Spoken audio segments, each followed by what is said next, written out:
इकडे महाविकास आघाडीमध्ये मुख्यमंत्रीपदाचं नाव आज जाहीर करा, पाठिंबा देतो असं उद्धव ठाकरे यांनी आज महाविकास आघाडीच्या निर्धार मेळाव्यात म्हटलंय। मात्र यावरती शरद पवार आणि नाना पटोले यांनी सावध भूमिका घेतली। शरद पवारांनी तर आपल्या भाषणामध्ये मुख्यमंत्रीपदाच्या चेहऱ्याचा उल्लेखच केला नाही। पाहूयात उद्धव ठाकरे आपल्या भाषणात काय म्हणाले।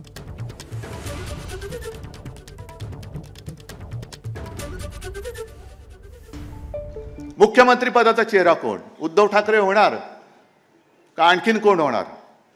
मी आज सगळ्यांसमोर स्वच्छ सांगतो की पृथ्वीराजजी तुम्ही आलात, पवार साहेब तुम्ही आलात, तुम्ही आत्ता तुमच्यापैकी कोणाच्याही मुख्यमंत्री पदाचा जाहीर करा, उद्धव ठाकरेचा त्याला पाठिंबा असेल। या जाहीर करा, कारण मुळामध्ये मी माझ्यासाठी लढतो ही भावना माझ्यात नाहीये।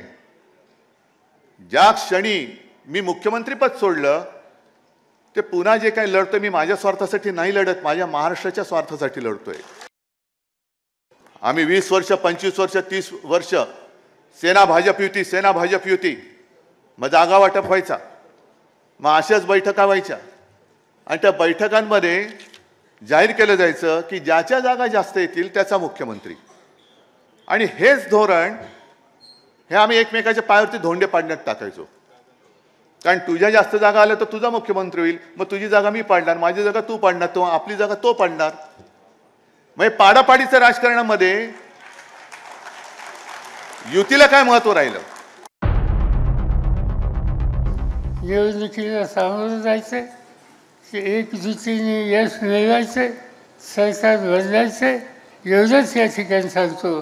जे 100% आपलं फक्त ही एकजूट आणि त्यासाठी पडेलचे कष्ट ही करण्याची तयारी तुम्ही ठेवा, एवढंच या ठिकाणी सांगतो।